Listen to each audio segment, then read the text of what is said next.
you can always, and means that more people need to travel, so that they change the stereotype. They're like, you can always recognize an American because they're always wearing Hawaiian shirts. And they said, why do Americans always wear Hawaiian shirts when they travel? Because they're comfortable in that kind of climate. That's what they're built for. This was in Europe. The real statistic is something like 30% of Americans have a passport, and of those 30%, something like 18% actually use the passport. Have you been out of the country? And of the 18% that travel, most of them just go back to the same places, Canada and Mexico. Huh. Have you guys traveled outside? Exactly. So who are these guys in the Hawaiian shirts?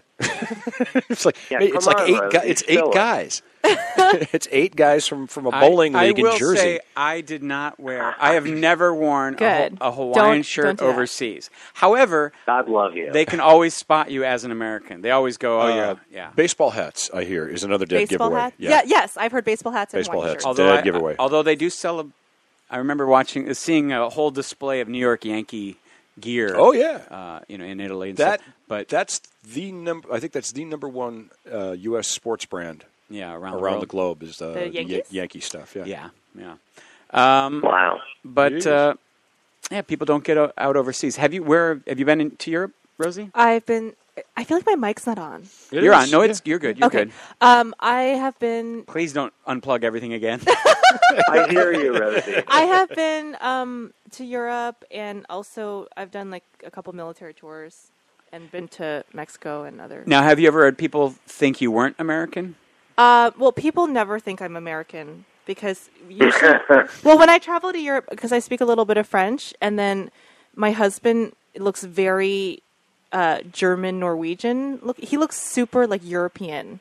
So people always think we're like European when we travel. That's probably an advantage. I've had I remember speaking to some Asian. I don't think you guys look American unless you would open your mouth. Yeah, well, that's part of it. Well, that's because of the accent. It's true. No, it's true. Because of the teeth. Ignorance has an accent. It's true. I think, Jim, you look very like German-ish. Yeah. You could be like if you were just quiet. I was told that in Ireland that I looked Irish until I opened my mouth. Yeah. Exactly. No, you looked like you could be because you're pale. And what You're pale. You're pale. And you got the red mustache. You got the red mustache thing going. But if you see stereotypical Americans, you can totally spot them. When I was in Paris, I saw a group of Midwestern Americans. I think the dad had a Hawaiian shirt on, and the mom was wearing like Teva sandals or something that you would never see anywhere else. And they just looked really, really, really American. Now, you want to hear a story that feels, again, I almost feel guilty because it's almost stereotypical on both ends of it. But the first time I was in China, I weighed about 20 pounds more than I do now. And I'm there in line, and this old Chinese woman comes up to me. Right. And here's the thing about Chinese people. There's no filter. Yes. Oh, yeah. Well, that's true. Anybody who's ever wrote and she literally just goes, "Why are you fat?" And there's no like, "Hey, hi, my name is blah, blah, blah. What's your name?" There's nothing. It's just like, boom, let's cut right to it. Why are you fat? What did you say? And I'm just like, well, I'm stunned. And I look at her and I'm like, that's not a fair question because we're both in line at McDonald's. Is that a trick question, lady? Back it off, Chairman Chow. I mean, it's just, but they are very direct. But Joe, why are you fat? Huh? I said, but Joe, why are you fat? He's eating McDonald's, Rosie. That was in the story, baby. I was calling back your joke. Well, whatever. Keep in mind, words, sometimes they hurt. Well, anybody who's ever ridden the 38 Geary knows the Chinese people can be very, very direct. Well, holy shit, that's a show unto itself. No kidding. There was a fat boy in China about 5-6 years ago, and just photos of him became a meme because it was just so rare for a young kid to be fat. I thought he was also smoking in the picture.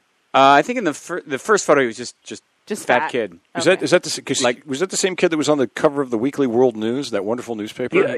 I will say that you do see fat people in China, but it's very rare, and they're fat. They're not obese.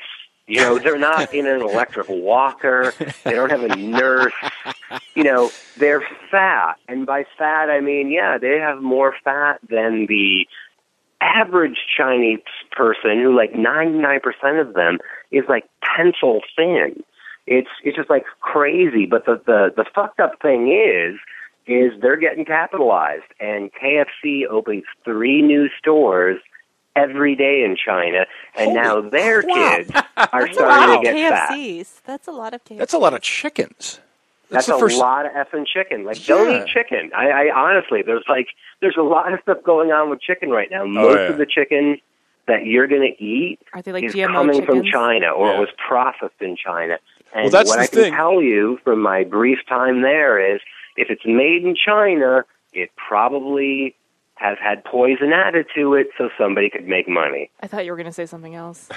What was I going to say? I thought you were going to say if it's made in China, it's probably dog or something like that. I don't know why. That's where my mind went. No, I mean, there's that kind of crap going on too, but that's a whole, I mean, the thing is like, when I was there, it suddenly dawned on me like 2 weeks in, okay, you cannot judge an entirely different society you've had no experience with. That's not fair. Here's how you have to go into China. It's like a Star Trek episode. Dude. Seriously. For like, those finally, that... like, 2 weeks in, I'm like, I get it. Those are your customs. Okay. I will not regard the traffic lights either. That's so funny, because that's such a you reference, man. But it's true. I know. You know, you're like, I was so outside any kind of experience I could draw on, like Western experience, personal experience. Where did you grow up, Joe? Huh? Where did you grow up? Oh, I grew up in the Midwest. I grew up outside of Chicago. I mean, I'm very, you know, when things are uncomfortable, I fall back to manners, and that is so not the skill to have in Shanghai.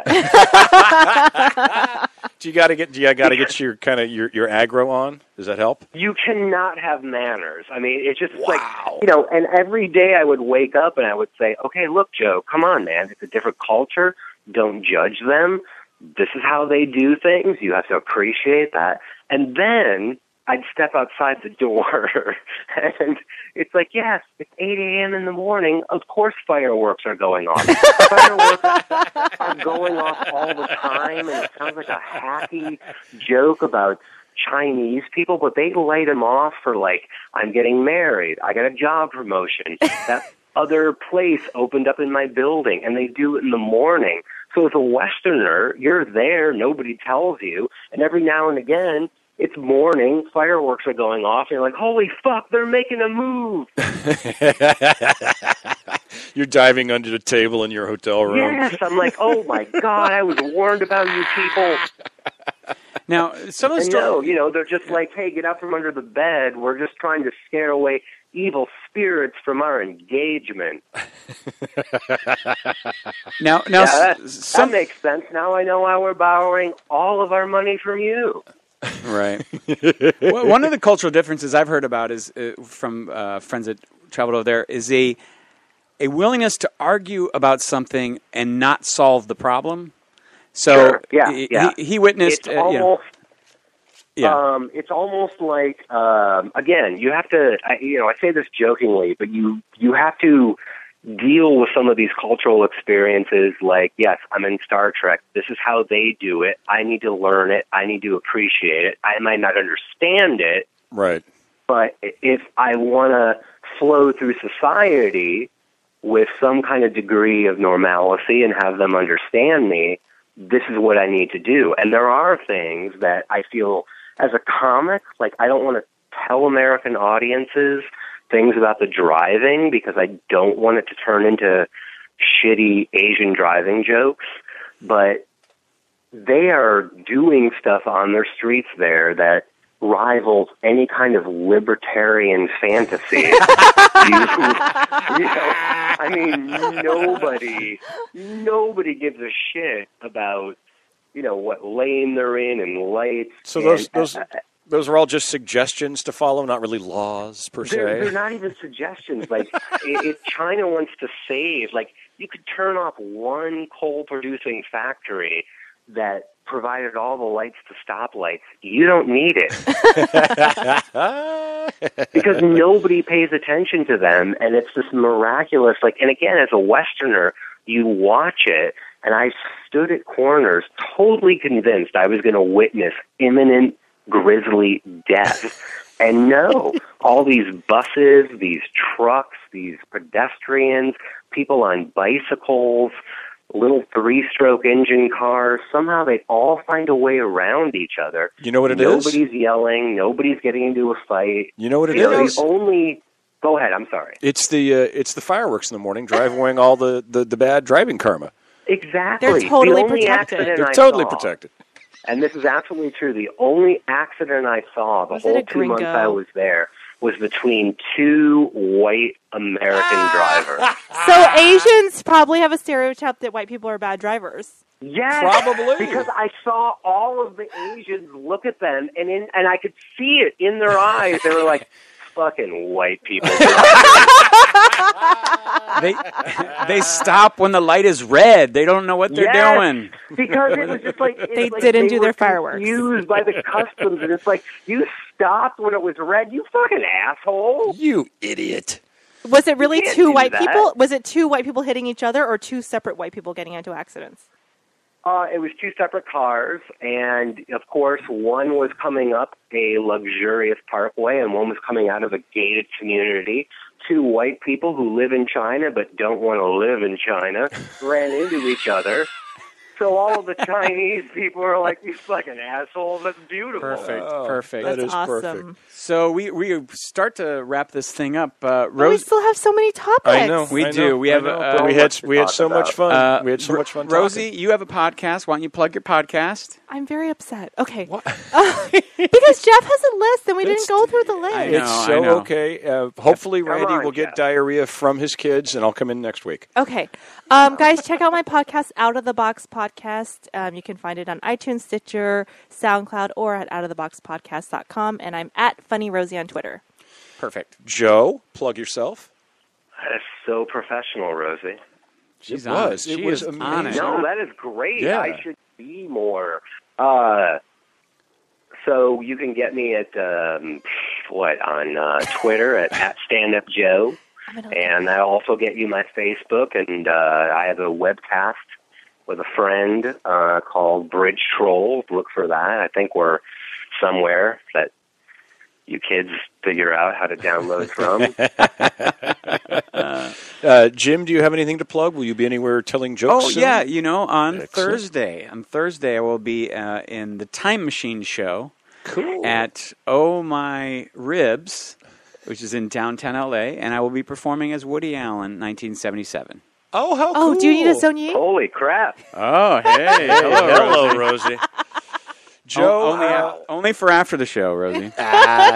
Joe, we can't thank you enough, brother. It was great to have you on. And thank you, Rosie, my as well. pleasure. Thank you, Rosie. Anytime. And I think, folks, that's all we have for you on Left of Wrong. I'm Jeffrey Scott Hendrick, filling in for Randall Harkin. And I'm Jim Coughlin. Thanks for filling listening. in for me.